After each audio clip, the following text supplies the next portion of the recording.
ભાવનગરમાં ગઈકાલે એક યુગલ પર બુકાનીધારી શખ્સો દ્વારા છરીની અણીએ લૂંટ ચલાવી હતી। આ ઘટનાના કારણે કાયદો અને વ્યવસ્થાની સ્થિતિ ઉપર સવાલ ઉઠ્યા હતા। જ્યારે યુવકને છરીના ઘા ઝીંકવામાં આવ્યા તે દરમિયાન મંગેતરે આ ઘટનાનો વિડીયો પણ બનાવ્યો હતો। આમાં બુકાનીધારી શખ્સો ત્યાંથી લૂંટ કરીને ફરાર થઈ ગયા હતા। જે બાદ નીલમબાગ પોલીસ સ્ટેશન ખાતે આરોપીઓ સામે હત્યાનો પ્રયાસ, લૂંટ સહિતની અલગ અલગ કલમો હેઠળ ગુનો નોંધાયો હતો। જે મામલે ભાવનગર પોલીસને આરોપીઓ ઝડપવામાં સફળતા હાથ લાગી છે। શું મામલો હતો, વિગતે વાત કરીએ। વૈષ્ણવજન તો તેને કહીએ જે પીડ પરાઈ જાનાને રે। નમસ્કાર દર્શક મિત્રો, નવજીવન ન્યૂઝમાં આપનું સ્વાગત છે। હું છું ફૈઝાન।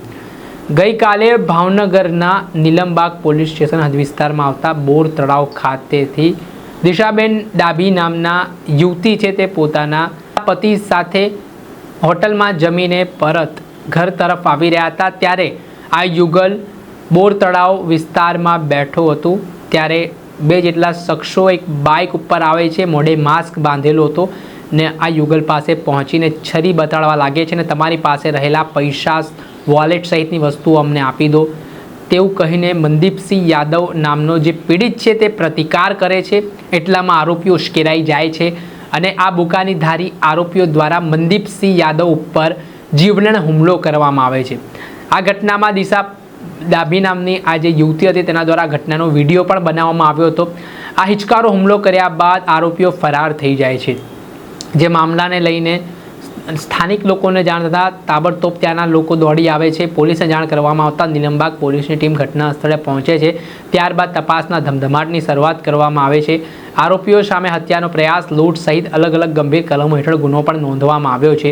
જે બાદ નીલમબાગ પોલીસે હ્યુમન ઇન્ટેલિજન્સ અને ટેકનિકલ એનાલિસિસના આધારે તપાસ શરૂ કરી એક સીસીટીવી ફૂટેજ તપાસ્યા અને તપાસમાં અંતે આ જે બુકાનીધારી શખ્સો છે તેમની ઓળખ થઈ છે અને બે આરોપીઓને પોલીસે રાઉન્ડ અપ કર્યા છે। જેમાં નામ સામે આવ્યા છે તેમાં વિપુલ જીવરાજ જાધવ, હરેશ ઉર્ફે વિજય ભૂપત રાઠોડ નામના આ બે લૂંટારાઓ હુમલાખોરોની પોલીસે ધરપકડ કરી છે। તેમની સઘન પૂછપરછ કરવામાં આવી છે। જેમાં આરોપીઓ પાસેથી મોબાઈલ, દાગીનાની લૂંટ ચલાવી હોય તેવી વાત સામે આવી છે। જે મામલે આજે આરોપીઓને કોર્ટમાં રજૂ કરવામાં આવ્યા છે અને રિમાન્ડ મેળવવાની તજવીજ પોલીસે હાથ ધરી છે અને જે હિચકારો હુમલાનો બનાવ સામે આવ્યો છે તેમાં પોલીસે હવે કડક હાથે કાર્યવાહી હાથ ધરી છે। દર્શક મિત્રો, આવા જ નવા વિડીયો સાથે આપણે માહિતગાર કરતા રહીશું, એટલે નવજીવન ન્યૂઝ જોતા રહો।